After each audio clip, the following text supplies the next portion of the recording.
Bueno, Shabbat Shalom. Estamos en público.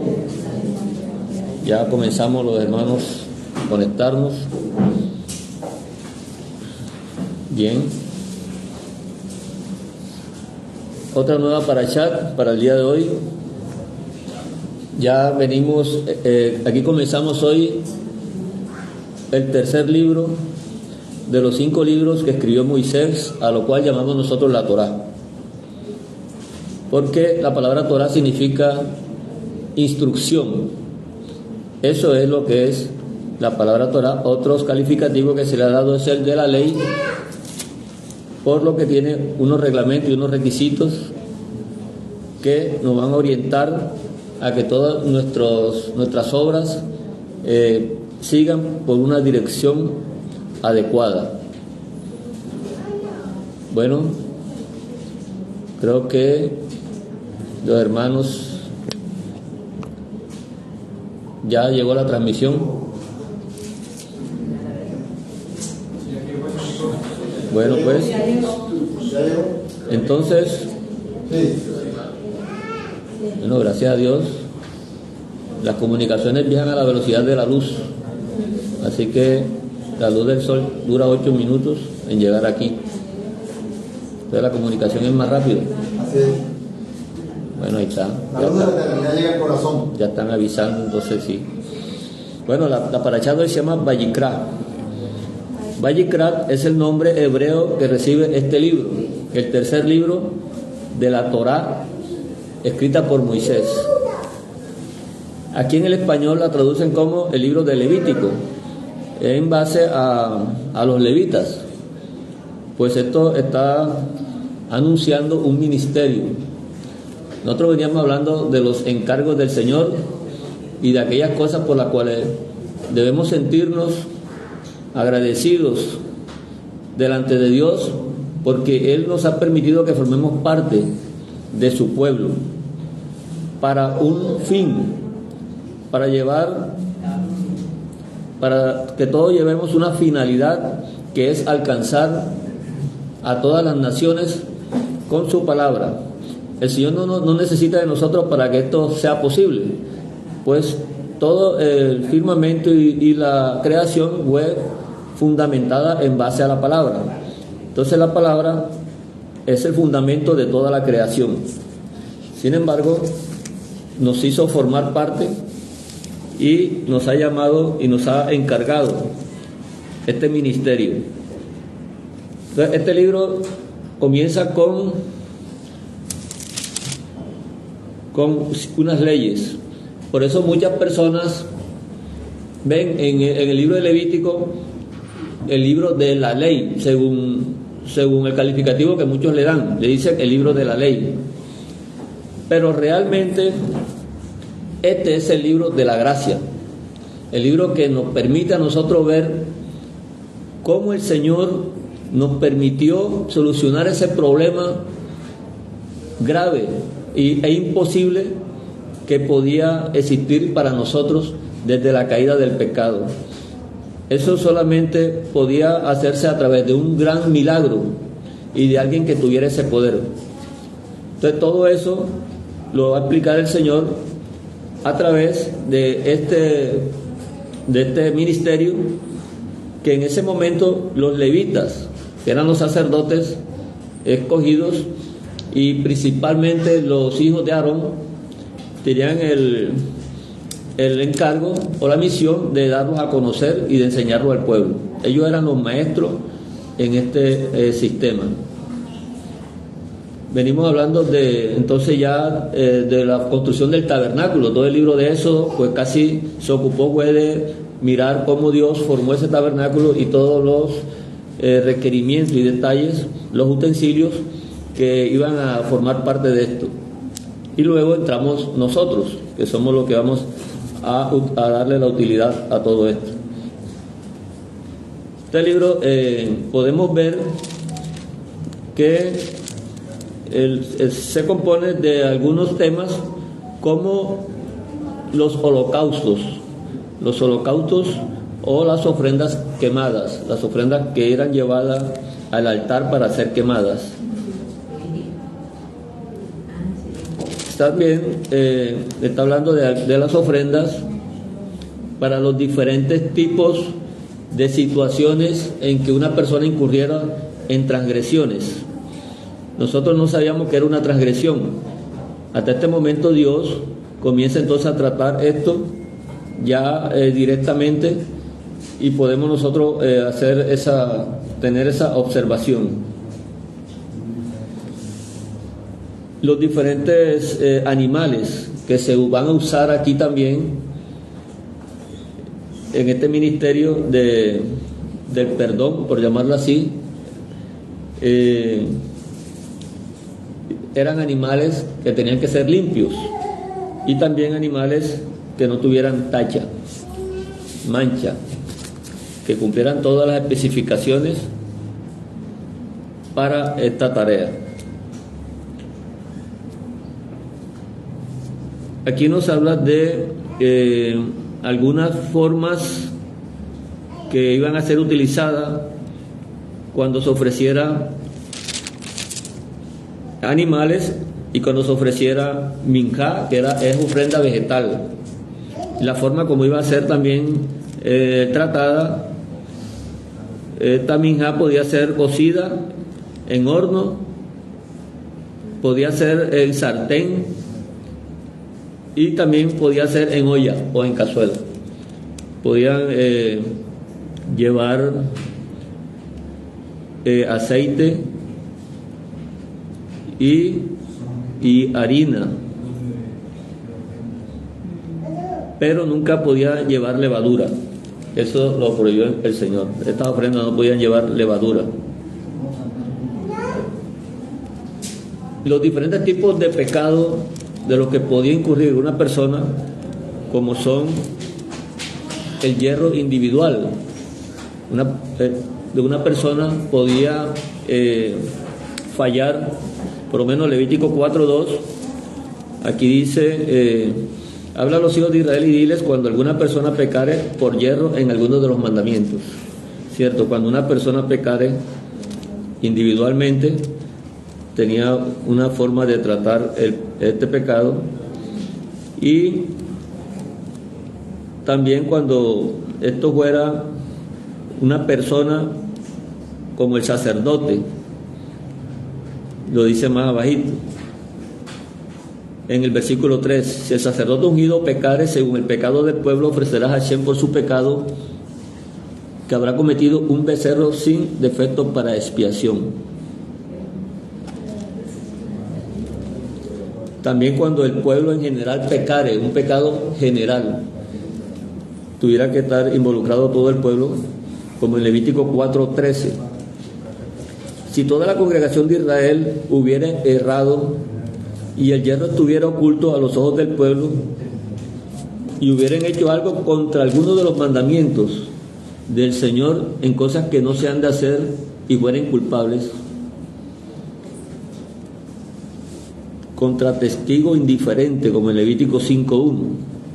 Si alguno pecare por haber sido llamado a testificar y fuere testigo que vio o supo, y no lo denunciare, él llevará su pecado.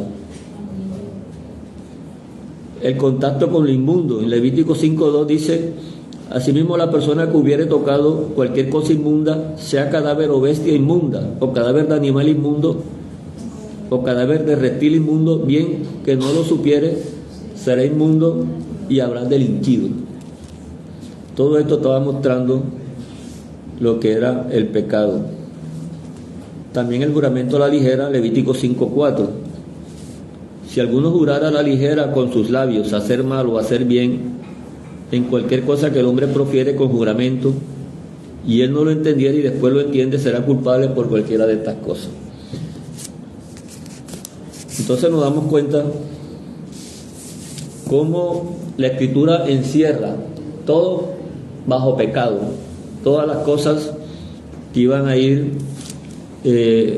a formar parte de la transgresión del hombre, pero al mismo tiempo está mostrando la solución, la forma como podía llegar a haber una reconciliación con Dios. Pues desde el comienzo de la creación en el Edén, Dios En esta creación lo que estaba formando era que el cielo y esta creación tuvieran una comunión. Por eso, cuando esta creación comenzó, dice que estaba desordenada, estaba sin forma y estaba desconectada. Entonces el propósito de Dios era conectar todo en un ejad, porque Dios es ejad. Así que el Señor en la creación, cuando hizo a Adán,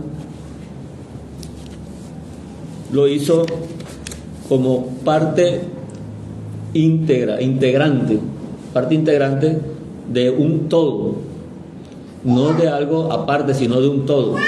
Por lo tanto, él tenía que permanecer precisamente en el lugar que le fue dado. Cuando el pecado es símbolo de lo que es, o la enfermedad es símbolo de lo que es pecado, es una figura de lo que es el pecado, muestra cómo en el cuerpo hay algo extraño que está tendiendo siempre es a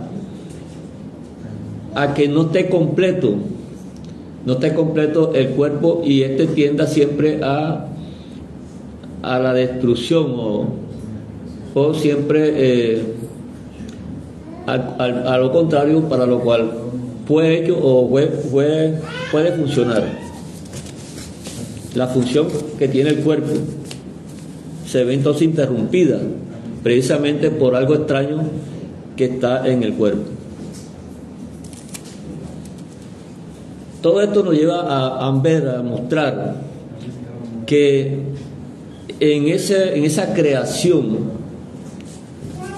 en el principio, en el Reshit, solo existía la voluntad de Dios, una sola voluntad, no había más voluntad. Con esa voluntad Él organizó los cielos y la tierra, pues no había otra voluntad que dijera lo contrario. No existía la voluntad humana.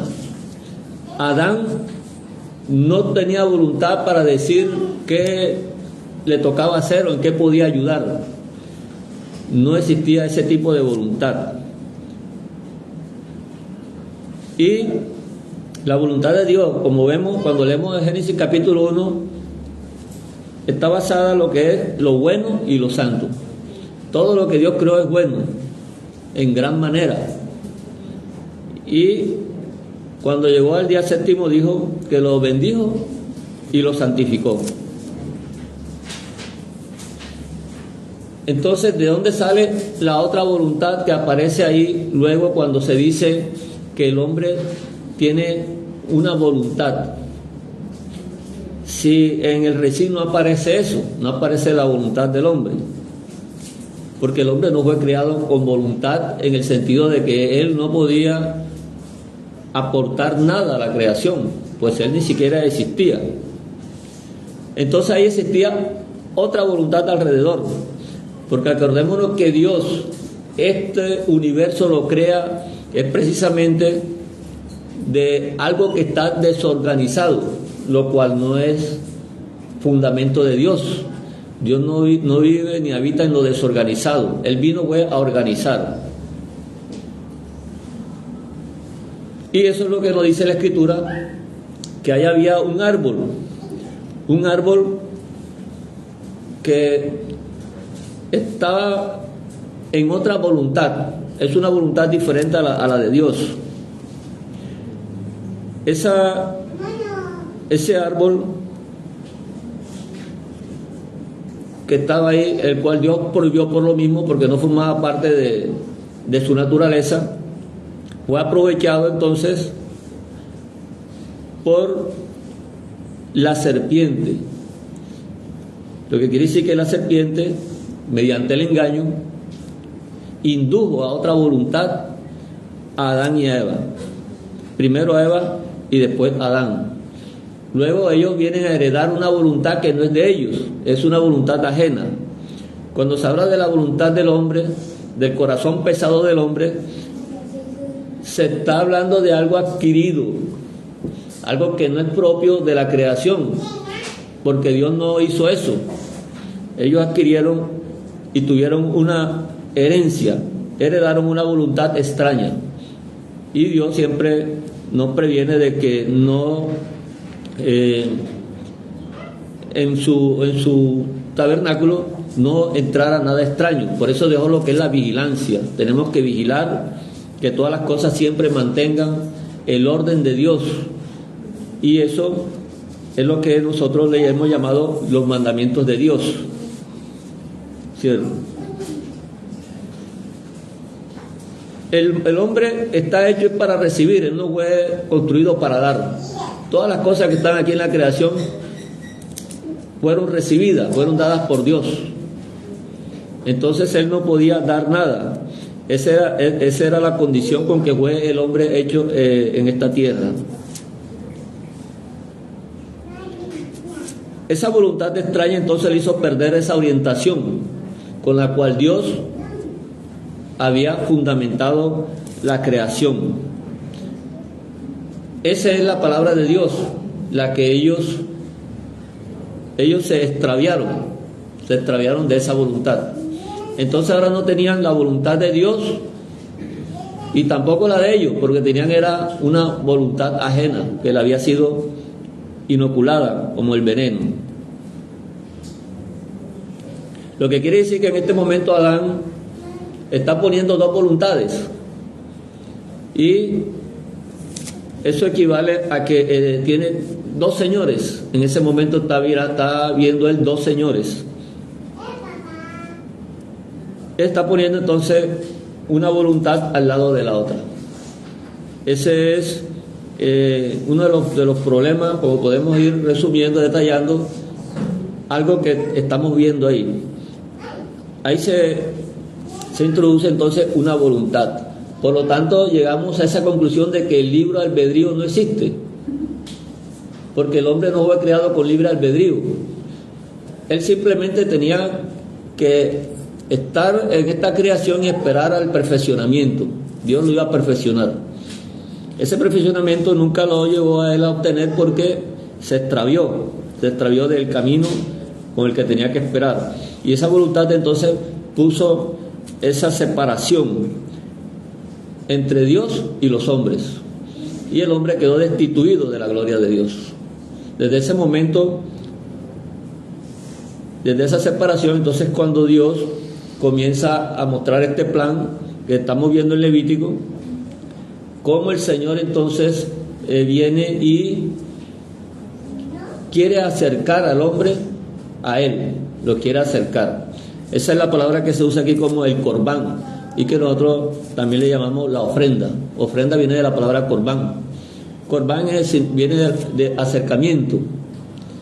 Dios iba a mostrar este ministerio que iba a acercarnos a Él, y esta era la única manera, por las cosas que se habían presentado allí en el Edén. Por lo tanto, entonces se hace obligatorio que el hombre conozca la voluntad de Dios. Bueno, podemos decir que Dios aún sigue organizando hacia la vida eterna. Sí, porque esa es la parte que venía luego él reposó el séptimo día de la creación que hizo, o sea, la creación visible. Y había algo que faltaba, que ese era el trabajo que le correspondía al Señor luego, que era la perfección, perfeccionar esto. Consideramos que el hombre pecó en el séptimo día, o sea, el pecado se introdujo en el séptimo día. No. Y a partir de ahí Dios comenzó el séptimo día simboliza o es la figura de lo que es el poder de Dios. ¿Cómo en ese día? Porque ese día ya lo explicamos la otra vez, que el Señor, todos los milagros que Él hacía, lo hacía el séptimo día, en el día de reposo. Precisamente eso era lo que Él hacía el énfasis, que estamos en la venida de Él, marca el comienzo de lo que es el poder de Dios aquí en la tierra. Eso no se había visto antes. Darle la vista a un ciego, eso no se había visto antes. Entonces Él está mostrando cómo levantaba un paralítico. no se había visto antes. Entonces él está haciendo un énfasis en la conciencia de que el que estaba delante aquí de nosotros, aquí en la tierra, no era cualquiera persona terrenal de aquí. O sea, lo que quiero decir es que en la creación se hicieron primero, segundo, tercero, cuarto, quinto y sexto día, ¿verdad? Entró el séptimo es cuando Dios ya comienza a interactuar con el ser humano. Ahí, o sea, así que así se puede ver. Y por eso a veces he escuchado que el 7 hace referencia a este mundo. Por eso he escuchado a él. Sí, porque del séptimo día, todo esto que él vino a hacer aquí, nosotros estamos representados ahora con el séptimo día. Esto es lo que estamos en este momento terrenalmente aquí, para pasar entonces al perfeccionamiento, o sea, a la vida eterna. Que ya hace simbología al octavo día. Ese ya es lo que se le llama el octavo día. Okay. Lo que siempre todo lo que forma parte del séptimo día, el día oculto de Dios, que no se habla tanto en la Escritura, es un día misterioso, un día oculto. Entonces ya ese día sí marca totalmente la eternidad.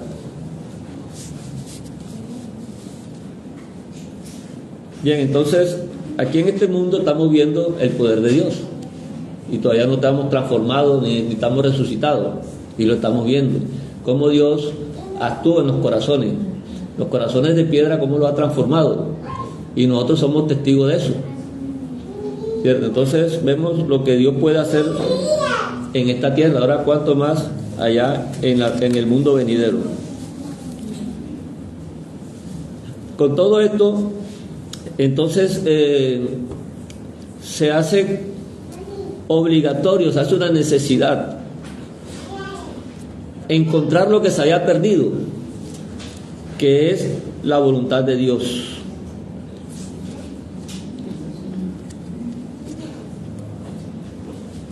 Fíjense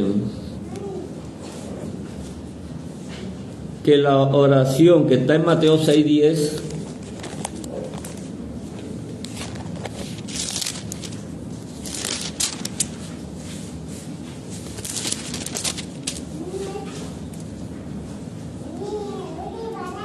el Señor está enseñando aquí lo que es la oración y de qué trata o qué busca uno en una oración. Dice aquí: venga tu reino, hágase tu voluntad como en el cielo, así también en la tierra. En la tierra se había perdido la voluntad de Dios, porque Dios hizo esto fue con la voluntad de Él. Entonces el hombre ya no sabía cuál era la voluntad de Dios. Él no sabía ya distinguir si él tenía voluntad, porque hoy en día, y todavía vemos que el hombre siempre ha querido intervenir en la obra de Dios, ha querido ayudar a Dios.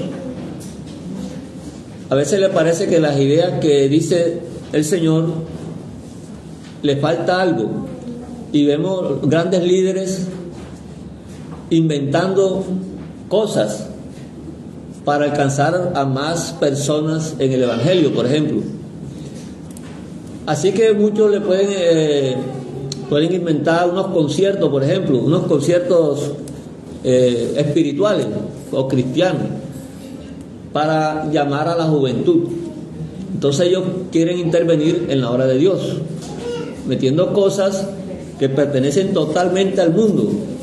Póngale el nombre que le ponga,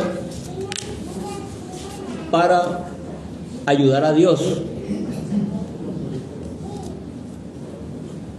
Y eso es lo que nosotros debemos tener el cuidado, que no nos dejemos guiar por las apariencias, porque siempre tenemos que ver es la voluntad de Dios. Entonces en esta oración el Señor nos está proponiendo que en todas las cosas que hagamos siempre tengamos en cuenta que se haga su voluntad, no la de nosotros, porque nosotros no tenemos voluntad. La voluntad, cuando usamos voluntad, es porque estamos usando la voluntad extraña, la voluntad que entró en el Adán y que nosotros se transmitió por herencia. Por eso la voluntad de Dios es terminar la obra. que la obra no quedó terminada. Entonces, terminar la obra, porque todas las cosas de Él tienen un tiempo predeterminado. Las cosas son en sus tiempos. Y nosotros solamente tenemos que esperar eso.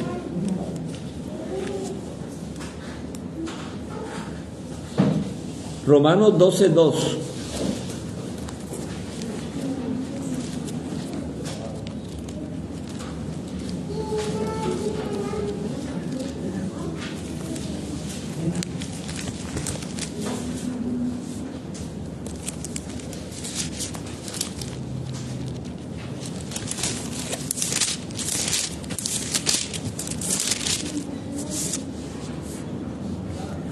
No nos conformemos a este siglo, sino transformados por medio de la renovación de vuestro entendimiento, para que comprobemos cuál sea la buena voluntad de Dios, agradable y perfecta.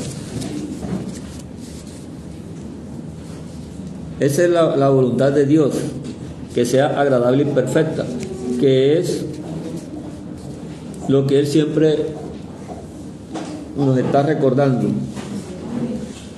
Que seamos perfectos así como Él es perfecto.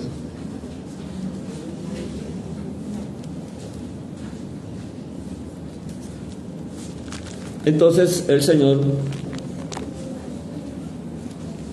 con estos sacrificios,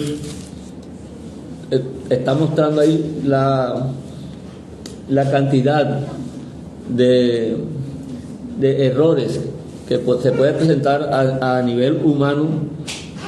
Incluso el que es por descuido o por error involuntario, también tenía que llevar un sacrificio. Un sacrificio era presentar delante del altar, por medio del sacerdote, una víctima, la cual había que ponerle las manos en señal de que se le está transmitiendo el pecado.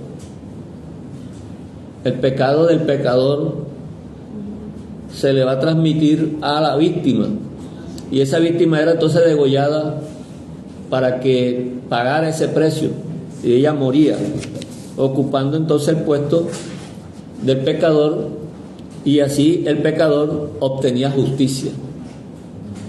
Entonces veamos la gracia de Dios.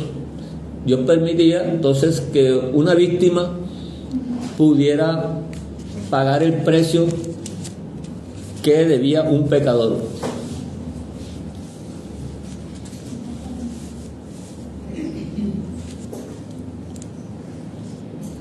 El mismo Señor, Mateo 26:42,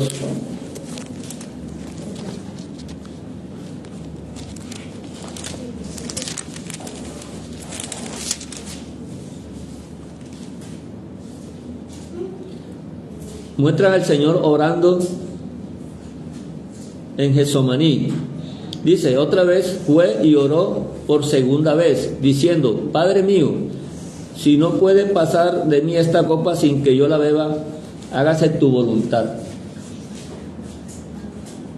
Eso es lo que da siempre la sensación a muchas personas que piensan que Dios es dos, de que Él está orando aquí a alguien que es el Padre y es independiente a Él.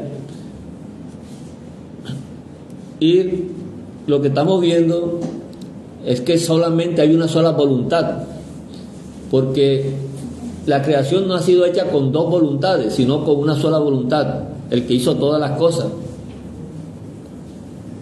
Si hubiera existido dos dioses, o un Dios Padre, un Dios Hijo, bastante espacio había en la eternidad para que hiciera cada quien su creación aparte y no interfiriera con la creación el uno con el otro. Por lo tanto, el solo hecho de mostrar una sola creación muestra que es una sola voluntad la que se está llevando a cabo, y esa voluntad de la que se está refiriendo el Hijo, que Él es Hijo pero aquí en la tierra con respecto al reino de los cielos, por la forma como Él aquí está disminuido, empequeñecido, vino pequeño, entonces eso se le llama Hijo. Como una función. es su función. En cambio, la eternidad lo abarca todo. Es como una función, ellos es como una función de aquí en la tierra. Podemos decir que sí, Él vino en función de perdonar. Por lo tanto, Él aquí está sometido a la misma voluntad con que creó todas las cosas.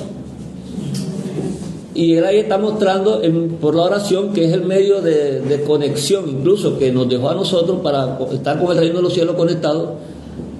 Está mostrando y está haciendo uso del requisito que la misma creación le está otorgando. Una forma de conexión. Y está conectándose con la voluntad, con la única voluntad que existe aquí en el universo. Entonces no existen dos voluntades, sino la voluntad humana. La voluntad de humana es la que Él adquirió los humanos, y la voluntad de Dios fue la que hizo y creó todas las cosas.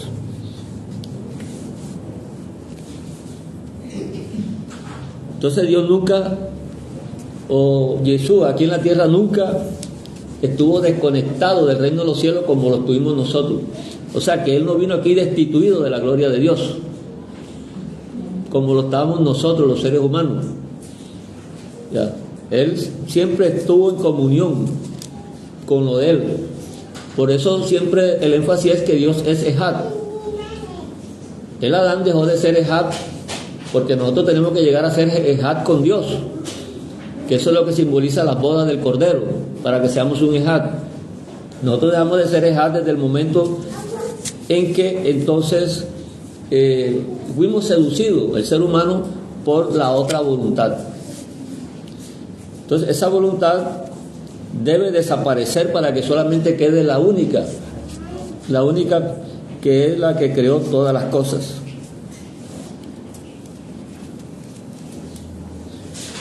Mire lo que dice Isaías 58:13 con respecto al día de reposo, precisamente.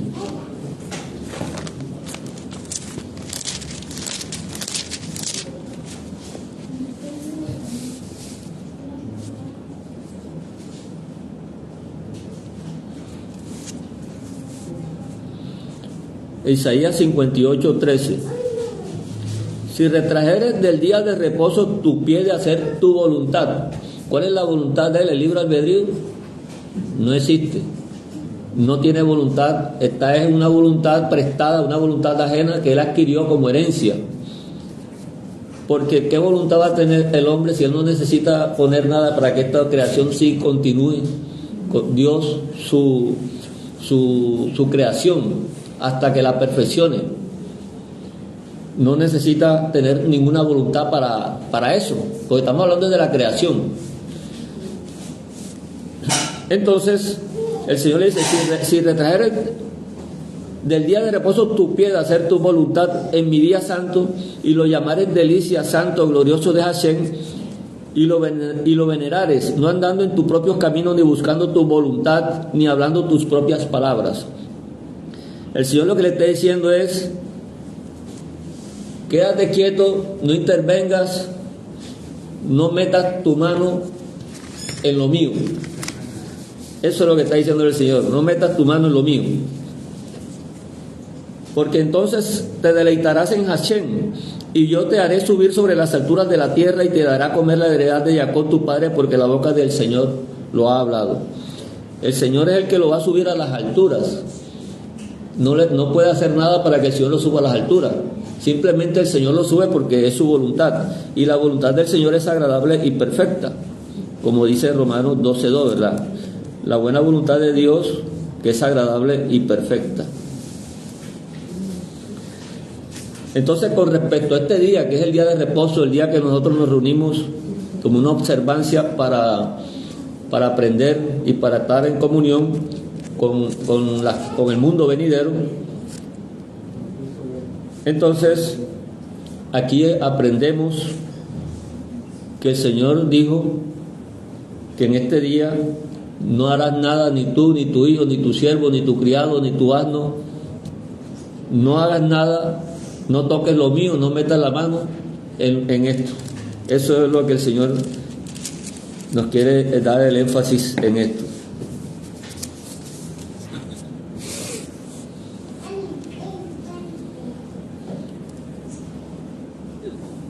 Salmo 51, 17 nos habla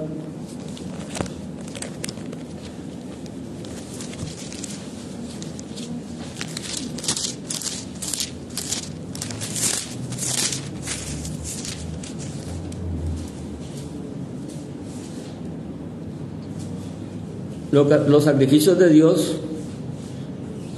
son el espíritu quebrantado, al corazón contrito y humillado no despreciarás tú, oh Dios.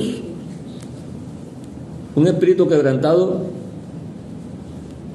no es una obra, ¿cierto? No es una obra. Un corazón contrito y humillado no es una obra, es una disposición con el cual fue creado el ser humano en el Edén, porque Dios dijo que lo iba a formar.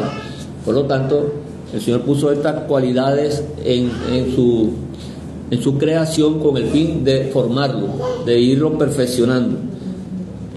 Entonces esto es lo que el Señor comienza a activar en nosotros, que antes lo teníamos dormido porque no lo conocíamos a Él, pero ahora Él con su poder, con el mismo poder con que ha levantado todas las cosas y sanó todas las enfermedades que tuvieron aquí en la tierra cuando Él vino por primera vez, con ese mismo poder que levantó de los muertos al que vive para siempre, porque no puede morir, porque la muerte no lo puede retener. Ese es el mismo poder con el que Él nos va a nosotros a transformar y a cambiar. En cambio, en esa mentalidad humana, los fariseos, en ese tiempo el pueblo de Israel, pues, y teniendo en cuenta el libro de Levítico, que era el libro que ellos tenían como observancia para hacer este ministerio, que el mismo apóstol Pablo le dice que es el ministerio de muerte. Y nosotros sabemos que Dios no es Dios de muerto. Por lo tanto, este ministerio no pertenecía a la creación de Dios, porque el Señor le dijo a Abraham, Isaac y Jacob, Él es el Dios de Abraham, Isaac y Jacob, y le dijo a los fariseos, para Él ellos viven, porque Dios no es Dios de muertos. Entonces, este sistema sacrificial no pertenece a el recinto, a la creación de Dios, no pertenecía, fue simplemente incorporado ahí como un medio de educación, simplemente para que comprendiéramos esto que habíamos perdido. Y supuestamente por el golpe de ver una víctima delante de nosotros derramar su sangre y retorcerse en el pecador cuando llevaba esta ofrenda, eso le causara un impacto en la conciencia, porque eso es lo que nos mueve a nosotros, son los impactos. Todo lo que recibimos con de esa manera es muy difícil que se nos olvide. Vemos un accidente en la calle, cuando vemos delante de nuestros ojos, eso es muy difícil que se nos olvide, porque eso entró con impacto en nosotros, y entre otras cosas forma uno de los puntos de la forma de la modo de aprender, de aprendizaje, además de la repetición, es también esto, lo que es la impresión de las cosas para que se nos olviden.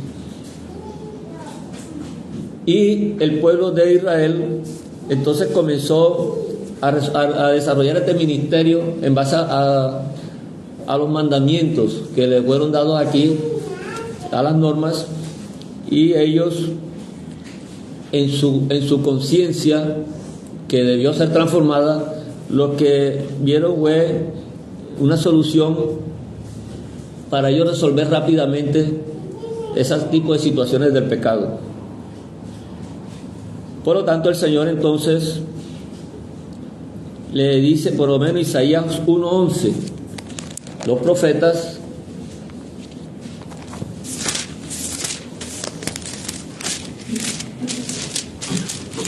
como Isaías, uno de los que bastante habla sobre esto,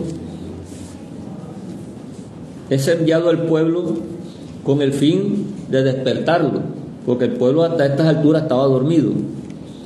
Y el Señor le dice, ¿para qué me sirve, dice el Señor, la multitud de sus sacrificios Hastiado estoy de holocaustos, de carneros y de cebo de animales gordos.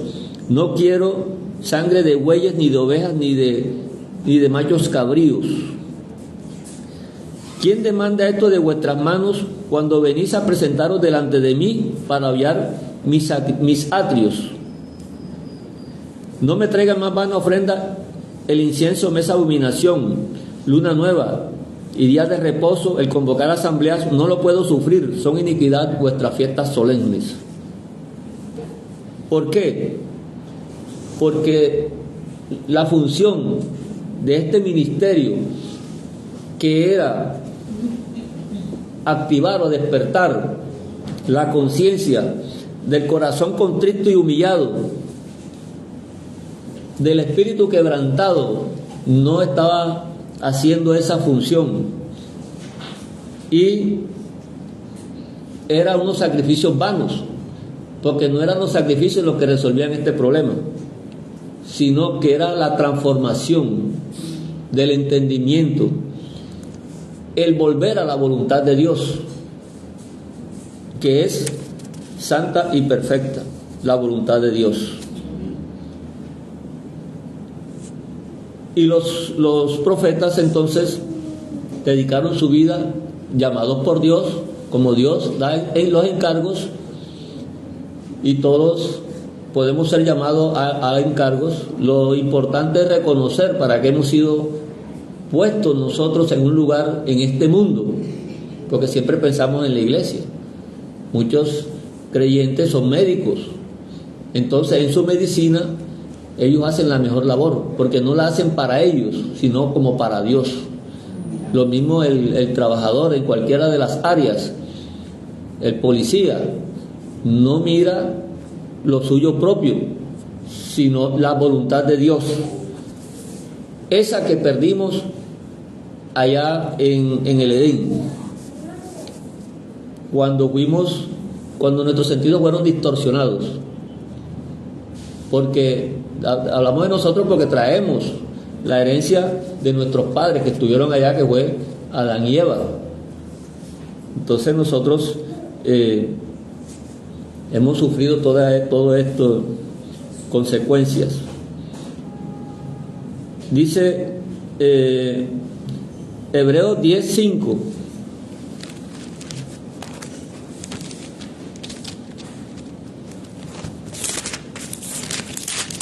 Hebreos,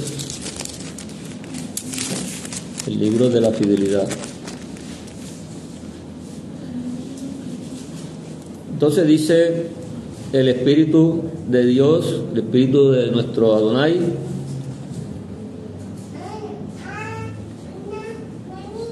en el versículo 4, 10:4, porque la sangre de los toros y de los machos cabríos no pueden quitar los pecados. ¿Qué hacían esos sacrificios? ¿Qué era lo que hacían? Rociaban la sangre solamente, era un rociado de sangre, y el sacerdote muchas veces hacía 7 veces, y acordémonos que 7 es el número de la limitación de esta creación. Ya más de 7 veces no hacía él, estaba limitado a 7 veces simplemente. Más allá de 7 veces era lo perfecto, pero este sacerdote está marcando lo que es la limitación. Entonces el versículo 4 dice, no pueden quitar los pecados, por lo cual entrando en el mundo dice, sacrificio y ofrenda no quisiste, mas me preparaste cuerpo. Holocaustos, ahí dice, y expiaciones, holocaustos por el pecado no te agradaron. Entonces dijo, he aquí vengo, oh Dios, para hacer tu voluntad. Ahí está la misión que vino a hacer nuestro Jesús aquí. Nadie ha hecho tu voluntad, porque ellos están matando animalitos, pero esa no era la voluntad de Dios.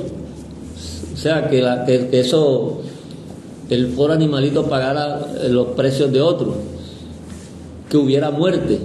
Dios no hizo esto porque Él es Dios de vida, entonces Él hizo esto fue para que permaneciera, porque la vida es eterna. Estos entonces se extraviaron también en esto, como en todas las cosas que hemos visto, no vigilaron, no estuvieron nunca en la vigilancia, dejaban meter lo extraño en todas las cosas que nosotros leemos en las Escrituras. Vemos cómo dejaron ellos mismos y hasta lo metieron ellos mismos lo extraño. Y lo crítico sería ahora que nosotros estemos haciendo lo mismo, siendo que ya hemos sido lavados nuestra conciencia de pecado. Debemos estar más vigilantes incluso que cualquiera de ellos que no tuvieron el Ruach HaKodesh en ese momento.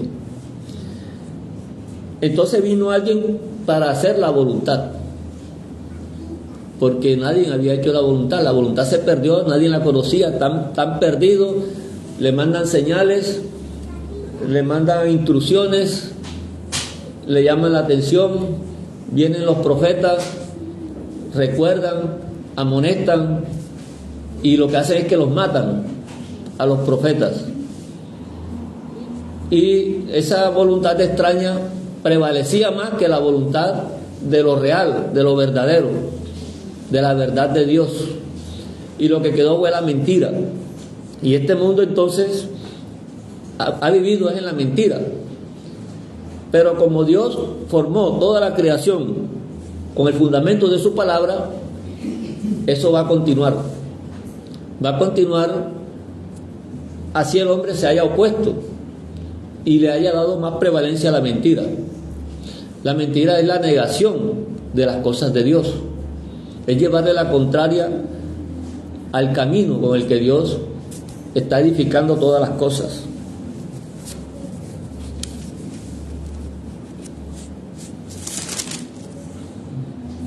Entonces sigue diciendo aquí: vengo, oh Dios, para hacer tu voluntad, como en el rollo del libro está escrito de mí. Ahí estaba ya en la palabra, diciendo: primero, sacrificio y ofrenda y holocaustos por el pecado no quisiste, ni te agradaron las cuales cosas se ofrecen según la ley. Y diciendo luego: he aquí que vengo, oh Dios, para hacer tu voluntad. Bueno, en esa voluntad, quita lo primero para establecer esto último.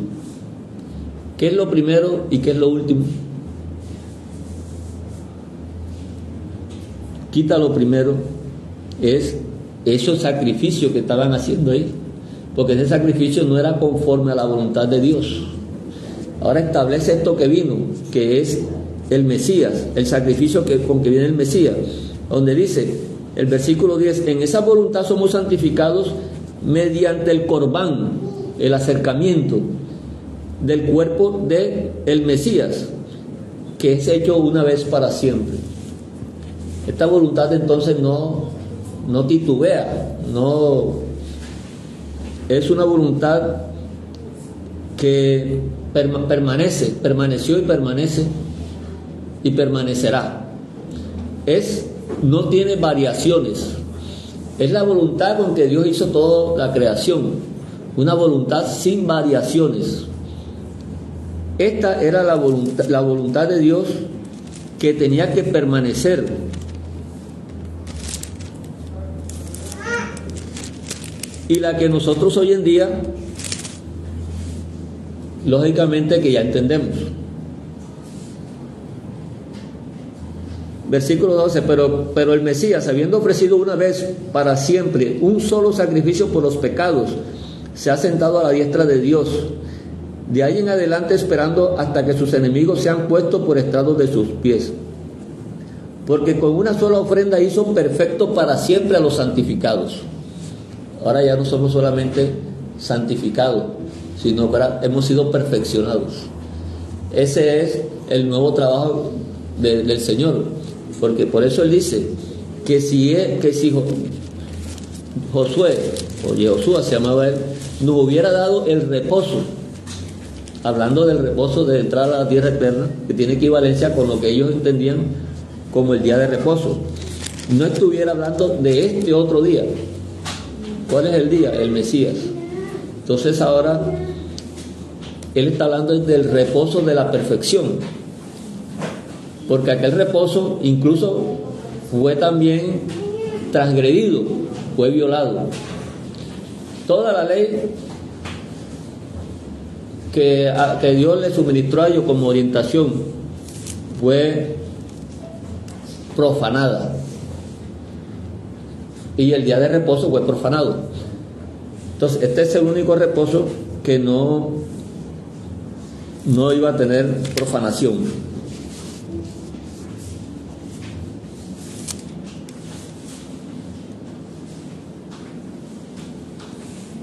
Y de ahí entonces él dice el pacto que iba a hacer con nosotros en el versículo 16. Este es el pacto que haré con ellos después de aquellos días, dice el Señor. O sea que si va a ser un pacto, entonces el otro que se hablaba, el otro pacto que venían hablando ellos, y hasta dejaban que una persona muriera para cumplir ese pacto. Pero el Señor dice, este es el pacto que voy a hacer con ellos. Entonces este pacto que habla el Señor, el nuevo pacto que habla el Señor, iba a estar escrito era en los corazones y en las mentes. Y por eso el versículo 17 dice, y nunca más me acordaré de sus pecados y transgresiones, porque el pecado no existe en la mente de una persona que haya sido injertado en ese pacto. Eso es lo curioso, que una persona que hoy tenga el Ruach HaKodesh sigue insistiendo en multiplicar el pecado, en repetir el pecado. Si ya fuiste librado de un pecado, ¿por qué vas a volver a él? Se supone que ya estamos limpios de eso. Está quitado el pecado, no solamente está perdonado, está quitado. Y esa es la diferencia de este nuevo pacto, que es lo que dicen los apóstoles y todos estos, por lo menos aquí, primera de Juan 3:9. Vamos a leer el 3:6. Todo aquel que permanece en él no peca. Todo aquel que peca no le ha visto ni le ha conocido. Hijitos, nadie los engañe. El que hace justicia es justo, como él es justo. El que practica el pecado es del diablo, porque el diablo peca desde el principio. ¿Vieron? Desde el reshit. Él fue el que metió la voluntad esta que no correspondía. Para esto apareció el Hijo de Dios, para deshacer esas obras, las obras del diablo. Y dice el versículo 9, todo aquel que es nacido de Dios, de la simiente incorruptible, no puede estar en lo corruptible. O sea, no puede vivir como un yugo desigual. No puede vivir con yugo desigual. Eso es un yugo desigual. Entonces el pecado hay que rechazarlo. Y por eso ese es el contexto de lo que dice aquí. Todo aquel que es nacido de Dios no practica el pecado, porque la simiente de Dios permanece en él. Ese es el nuevo pacto, permanece, permanente, y no puede pecar porque es nacido de Dios. Entonces en esto se manifiestan los hijos de Dios y los hijos del diablo. Todo aquel que no hace justicia y que no ama a su hermano no es de Dios, porque este es el mensaje que habéis oído desde el reshit, que nos amemos los unos a los otros. Entonces el reshit muestra lo que es el fundamento de Dios, el amor. Hermano Cristian, te va a decir unas palabras, ¿cierto? No. Bueno, entonces de todos modos vamos a dejarla para allá aquí, para concentrarnos acá con los hermanos en lo que vamos ahora a hacer. Bueno, nos despedimos aquí de todos los hermanos. Shavuot para todos.